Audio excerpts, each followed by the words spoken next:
One kiss is all it takes, falling in love with me, possibilities. Hola a todos, muy buenos días, ¿cómo están? Yo soy Isidora Morales y yo Sofía Sala. Y sean todos muy bienvenidos a un nuevo capítulo de Detrás del Trend, un espacio donde analizamos los fenómenos que están marcando conversación entre los jóvenes. Así es, porque detrás de cada canción que se vuelve viral, de una serie, de una tendencia en TikTok o incluso de un debate que aparece en la agenda nacional, siempre hay una historia que vale la pena conocer. Exacto, aquí no solo les mostramos lo que está haciendo tendencia, sino que también les preguntamos por qué ocurre, cómo influye en nuestra sociedad y qué impacto termina teniendo finalmente en nuestra forma de consumir la cultura. Sí, así que los invitamos a quedarse con nosotras durante los próximos minutos, porque esto ya comienza. Esto es Detrás del Trend.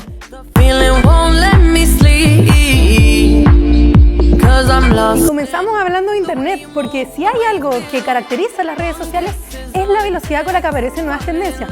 Algunas duran apenas unos días y desaparecen, pero hay una que ha logrado mantenerse durante los meses. Exactamente, Sofía, y ese es el famoso Six Seven.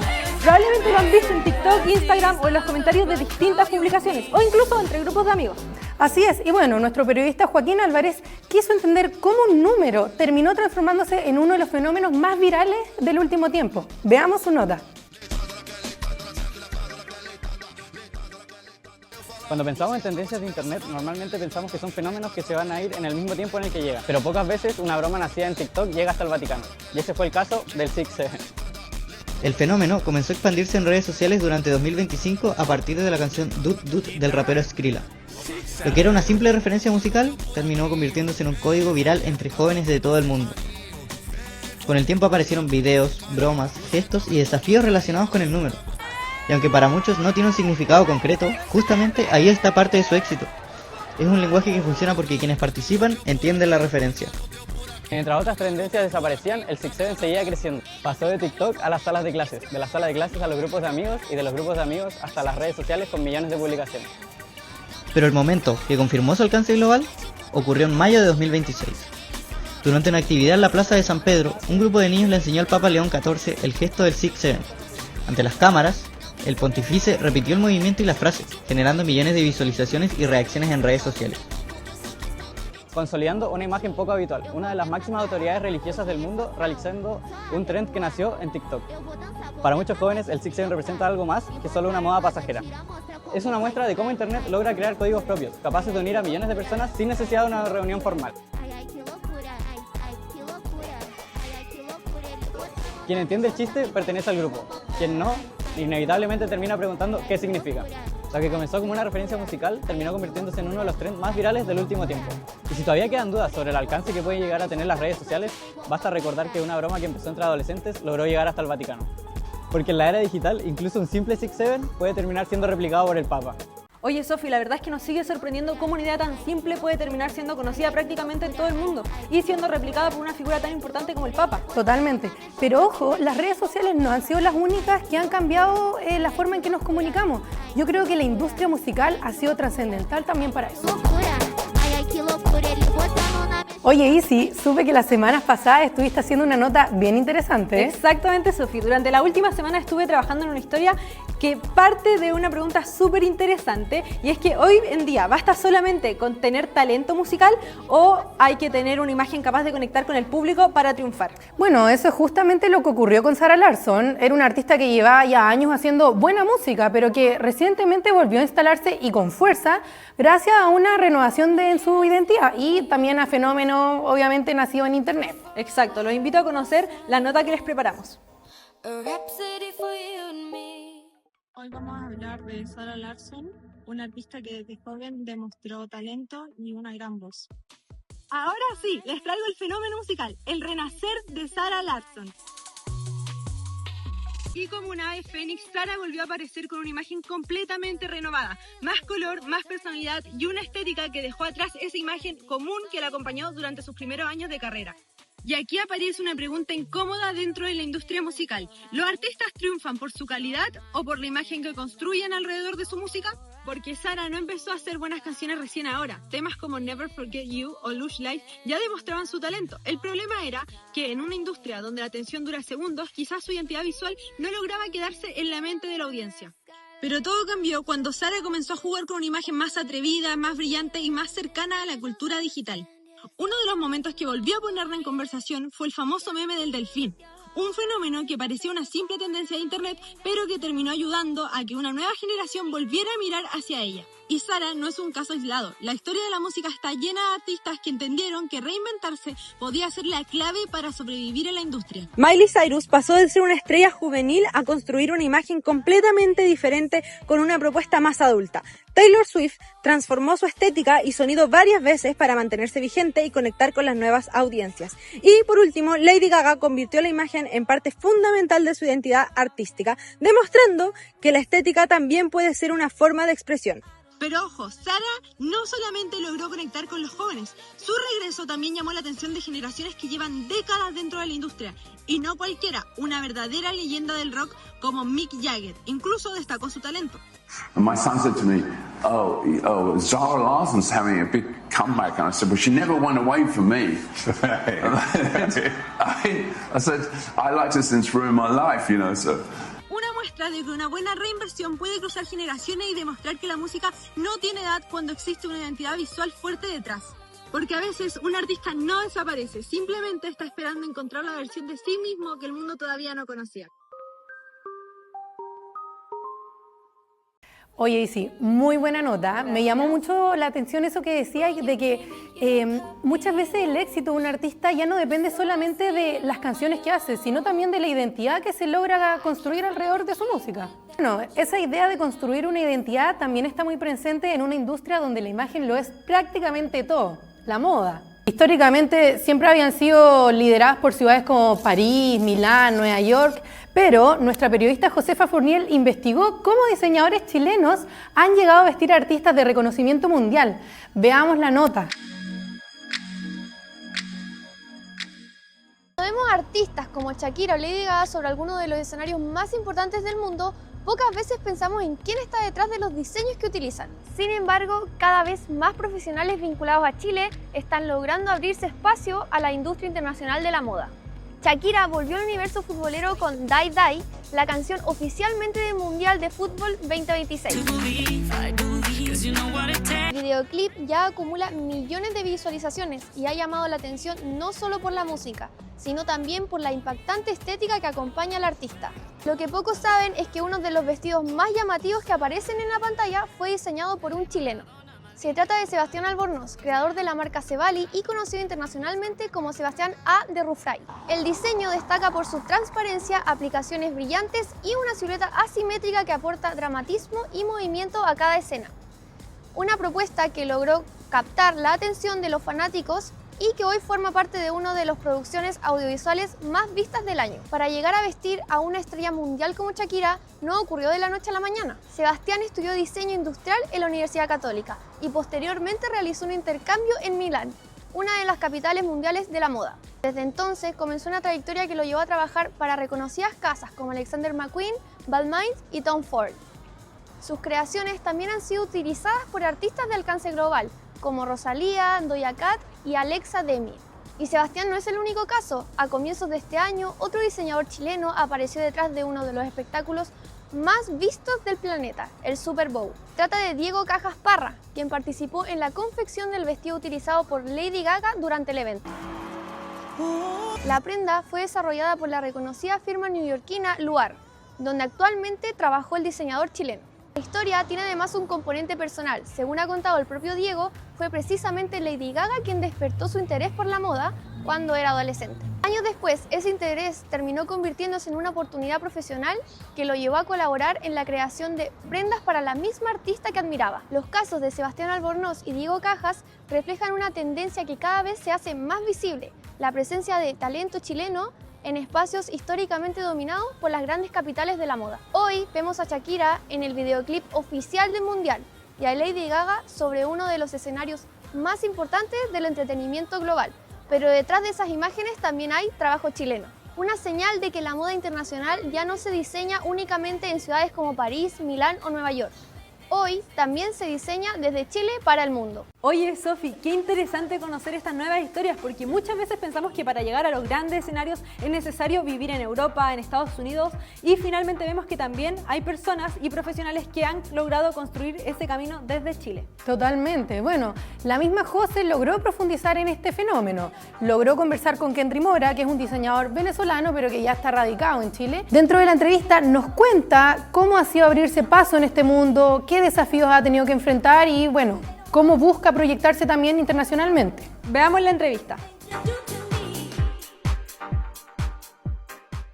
Fue una decisión, de hecho, que me surgió como de grande. Yo desde siempre estuve como ligado al mundo de...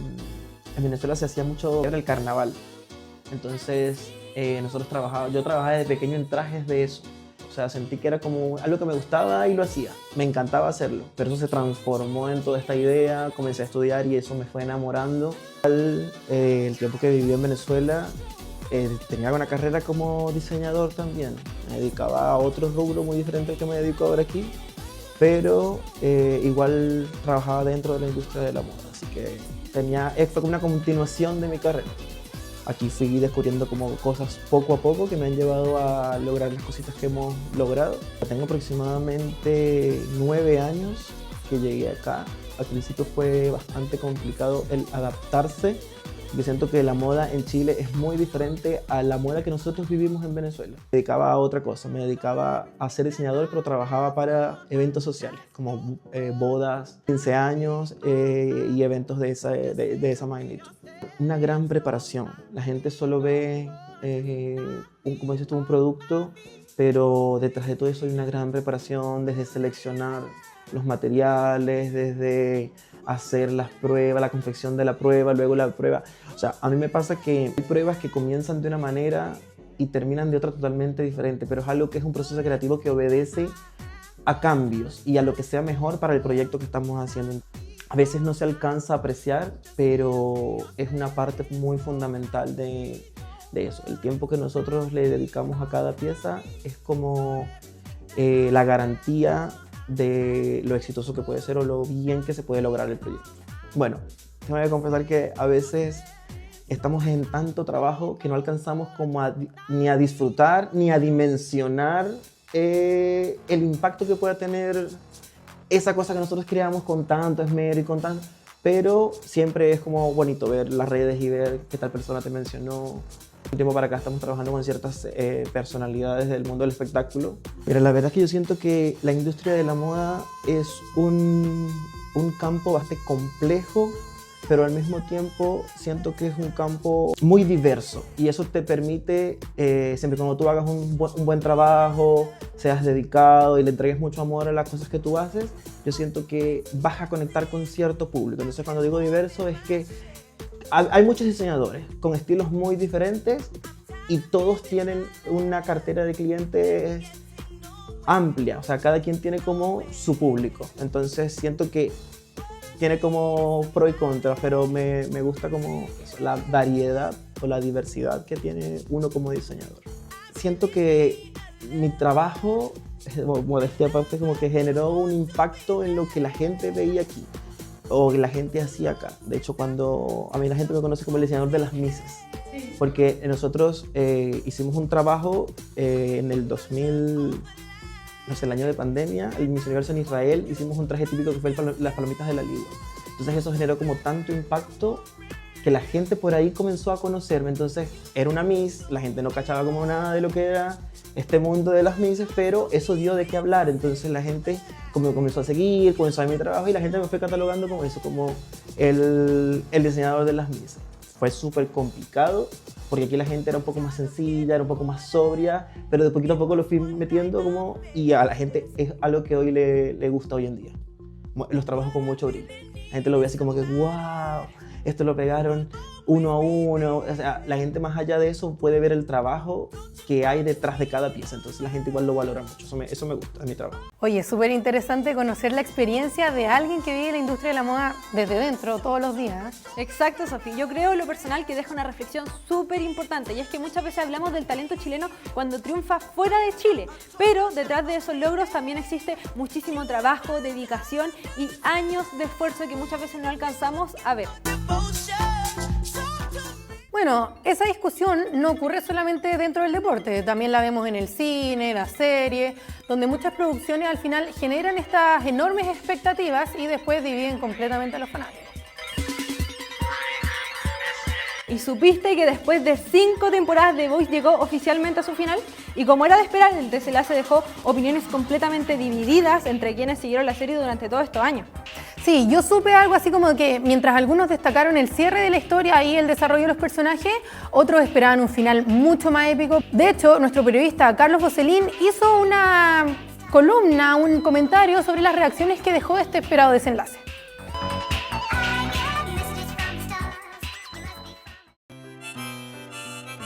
Estamos frente al Palacio de la Moneda, pero imaginemos por un instante que estamos frente a la Casa Blanca del universo de The Voice. Esta era la pelea final que tanto estábamos esperando. La pelea entre Butcher y Homelander. ¿Superó las expectativas? ¿Por qué realmente significa la caída de Homelander? Porque más allá de la pelea, el final dejó al público bastante dividido. Entonces podemos decir de que su muerte realmente significó la victoria, porque al final del día, Homelander cayó, pero el poder que lo mantenía sigue estando vigente. El verdadero enemigo de The Voice, ¿fue realmente Homelander o fue algo más? Porque Homelander desaparece, pero Buck todavía sigue. La serie nos dejó personajes icónicos, tales como Homelander, Soldier Boy, Butcher y The Beat. Todos esos personajes han calado dentro de la memoria colectiva. De hecho, es lo que vamos a hablar próximamente.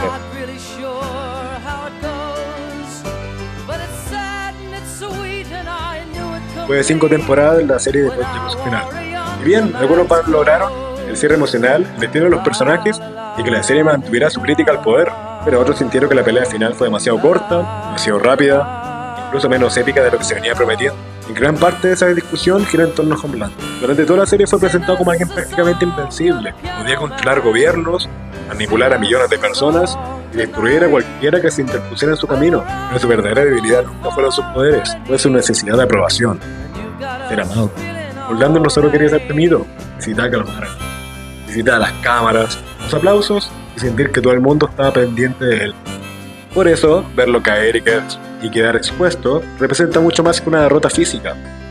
Por primera vez, dejó de parecer un dios y quedó reducido a lo que siempre fue, un hombre inseguro, desesperado por atención y construido completamente por Buck.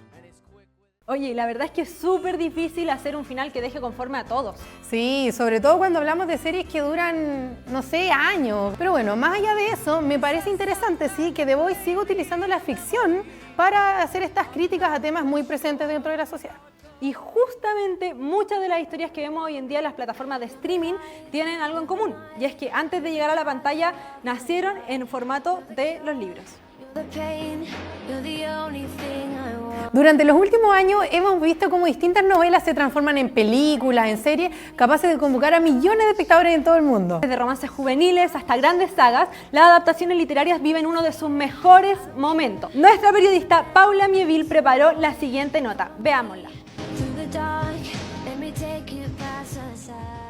Durante décadas, la literatura ha sido una de las principales fuentes de inspiración para el cine y la televisión.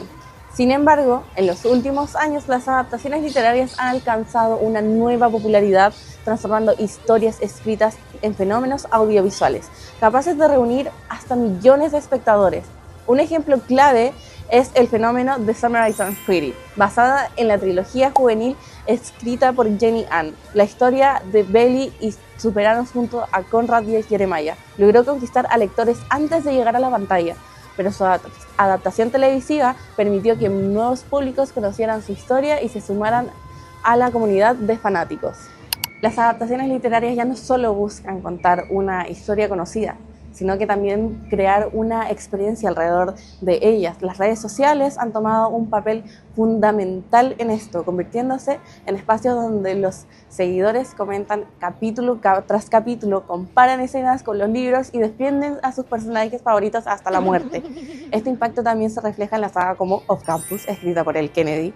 Sus relatos de romance, amistad y vida universitaria se hicieron populares entre los lectores, convirtiéndose en otro ejemplo de cómo las novelas juveniles encuentran una segunda oportunidad al ser adaptadas para nuevas plataformas y formatos. Otro caso que es totalmente destacado es Culpa Mía, basada en la novela de Mercedes Ron, película que logró un alcance entre el público juvenil inexplicable, demostrando que las historias nacidas de comunidades lectoras digitales como Wattpad, cosas así, pueden convertirse en grandes producciones y alcanzar audiencias internacionales. El éxito de estas producciones también plantea un nuevo desafío: mantener la esencia del libro original mientras se realizan cambios necesarios para adaptarlos al lenguaje audiovisual para algunos seguidores. Estas diferencias pueden generar críticas, pero para otros representan una nueva forma de disfrutar una historia que ya conocemos perfectamente. De las páginas a las pantallas, las adaptaciones literarias continúan demostrándonos que una buena historia puede trascender entre formatos y generaciones, ya sea a través de libros, películas, series. Estos relatos siguen encontrando nuevas formas de conectar con todo tipo de público. Bueno, nunca podremos tener contentos a todos, porque al final siempre existirá este debate entre quienes prefieren el libro y quienes conocieron la historia primero gracias a la película o a la serie. Muchas veces una adaptación audiovisual también despierta interés por volver al libro original. Hasta ahora hemos recorrido distintos fenómenos relacionados a la cultura pop, el entretenimiento, las redes sociales, etc. Pero en este programa, Detrás del Trend, también queremos abrir un espacio nuevo para conversar sobre los temas que están marcando la agenda nacional y que al final generan estas distintas posturas dentro de la ciudadanía. Precisamente, uno de esos temas es el proyecto que busca crear el Registro Nacional de Vándalos e Incivilidades, una iniciativa que ha abierto un intenso debate sobre la seguridad, reinserción y el acceso a beneficios sociales. Hace algunos días, la Sofi salió a reportear este tema para conocer de qué trata el proyecto y cuáles podrían ser sus principales consecuencias. Los invitamos a revisar la nota. ¿Debería una condena seguir afectando la vida de una persona incluso después de haberla cumplido? Esa es una de las principales preguntas que abre el proyecto de ley que busca crear el Registro Nacional de Vándalos e Incivilidades, una iniciativa impulsada por el gobierno que propone restringir acceso a determinados beneficios estatales para quienes integren este registro. ¿Pero esas consecuencias serían iguales para todos? El proyecto contempla un registro para personas condenadas por determinadas conductas, entre ellas rayados no autorizados, destrucción de equipamiento comunitario, comercio ilegal, consumo de drogas en espacios públicos o daños a monumentos nacionales. Si la iniciativa llegase a ser aprobada por el Congreso, quienes formen parte del registro podrían enfrentar restricciones para acceder a beneficios estatales, como la gratuidad superior, los subsidios habitacionales o la PGU. Una medida que ha abierto un debate no solo sobre cómo sancionar, sino también sobre quiénes asumirían realmente estas consecuencias. Sí creo que genera desigualdad y creo que es un mensaje que puede llegar a discriminar a una parte de la población y a fomentar la desigualdad y el clasismo que hay en Chile. Uno de los principales cuestionamientos apunta precisamente a este punto. Mientras una persona que depende de beneficios estatales pudiese perder estas oportunidades para estudiar o acceder a la vivienda, alguien con mayores recursos económicos probablemente no enfrentaría las mismas consecuencias. Esto, a mi juicio, rompe o atenta es justamente la igualdad en el sentido que si nosotros ponemos esa misma sanción, es decir, pérdida de beneficios sociales ante incivilidades, bueno, una persona que gana 6 millones de pesos al mes, que vive en comunas privilegiadas de la capital o de cualquier otra ciudad, le va a dar lo mismo. Pero más allá del debate político y jurídico, la discusión también plantea una pregunta concreta.